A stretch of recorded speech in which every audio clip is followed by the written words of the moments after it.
Hari ini kami dari personil Kompi 2 Batalion B Pelopor Satrimob Aceh akan melaksanakan penyaluran bantuan sosial, yang mana bantuan sosial ini dari ibu-ibu Bayangkari peduli.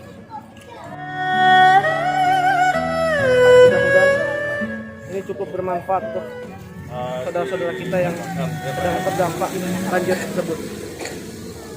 Kami masih di lokasi sudah 5 hari, insya Allah masih tetap semangat untuk membantu saudara-saudara kita yang sedang kena musibah. Terima kasih kepada Bayangkari telah memberikan bantuan kepada kami.